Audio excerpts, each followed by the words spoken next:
Wow, what a turn of events it's been this year for animation. At the exact same time that there are all of these scandals coming out as all four big-wig animation studios on the mainstream movie front are going through all sorts of crises of their own, you've then got indie animation just getting W after W. I don't need to give you an introduction for the amazing Digital Circus, it has been a viral super hit. And just as quickly as it started, it's now breaching new territories of success, as it turns out Netflix of all people have come to give a little hand to it. That's right, while mainstream animation is on the down low, indie animation seems to be having its own kind of renaissance, and honestly, it is the perfect palate cleanser as far as I'm concerned.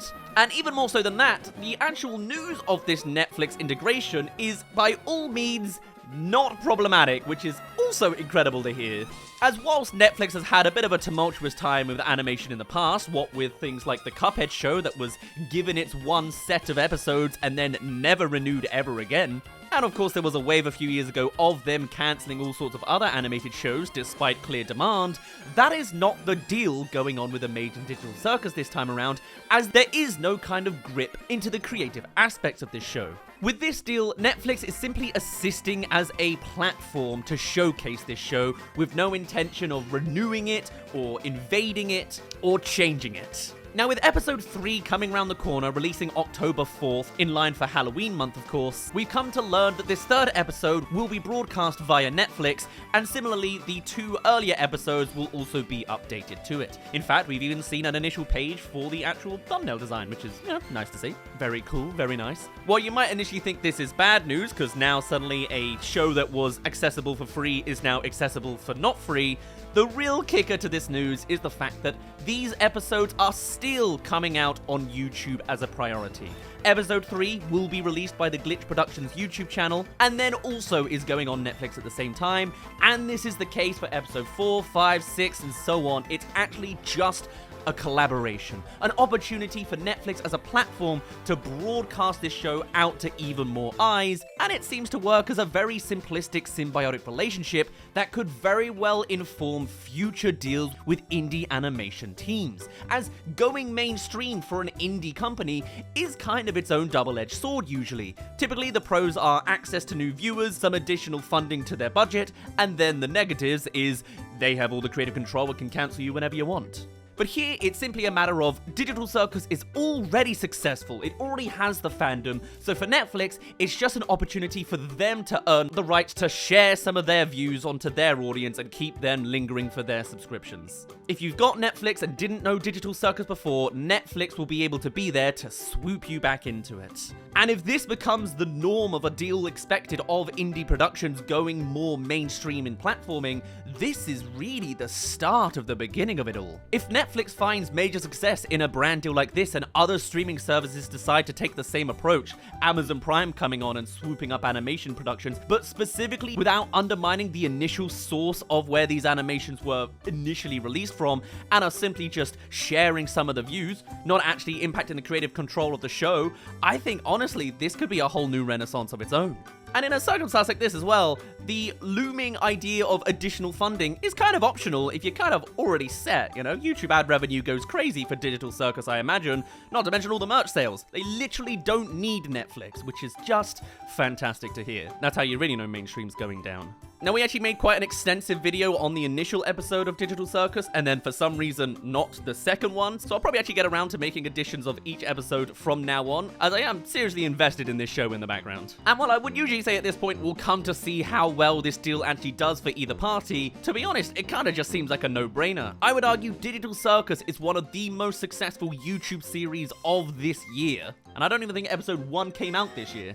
Yeah, that was October 2023. Even still, it has blown away the competition, getting 346 million views in episode 1, and then 121 million views on episode 2. There is no way a deal like this is going to be negative to Netflix, other than the fact that the YouTube edition will still be where the predominant core fan base go to watch their stuff. But as a way to reach out to all the more viewers, this is really one of your best opportunities, as Netflix is the perfect normie streaming platform that chances are everybody already has. Hello there, thank you for making it to the halfway mark of this video. If you haven't already, come along and subscribe to keep up with any animated movie news, or series news apparently. We've also got a Patreon on the side if you'd like to poke about and support us financially on the side, and it's basically a back alley of bonus content that I'm releasing on the side, including the raw audio of this video, which, let me tell you, it's just a complete repetitive mess, but hey, the things we do to hide our mishappenings. Anyway, thank you for making it halfway through this video, and let's get back to the second half of the rise of indie animation, potentially.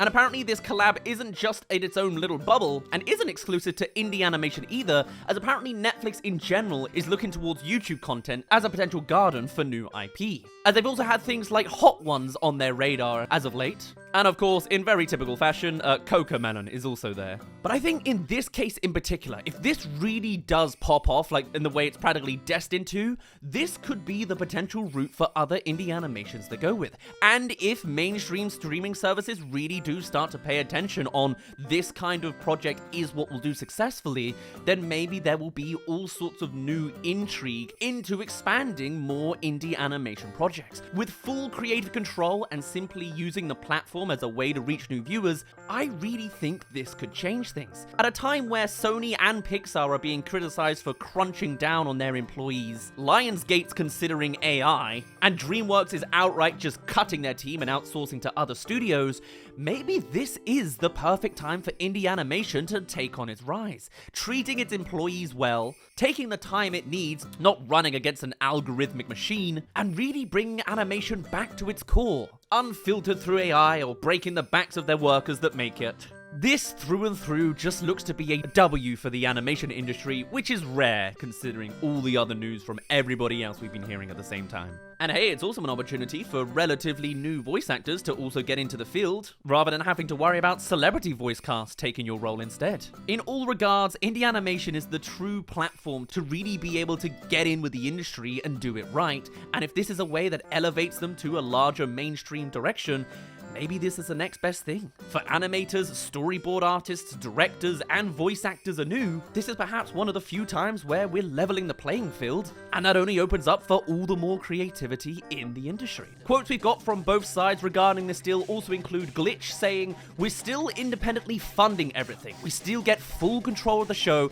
and episodes will continue to always come out on YouTube first." The CEO at Glitch Productions also went on to say, "Honestly feel that this is a huge step for indie animation, and we couldn't have done it without the amazing support from our fans." With compliments from other animation creators, with Matt Braley saying, "Seeing the amazing Digital Circus's meteoric success happen in real time has been incredibly inspiring. Wildly impressive to see the folks that actually make the show retain the rights and ownership of it. Congratulations."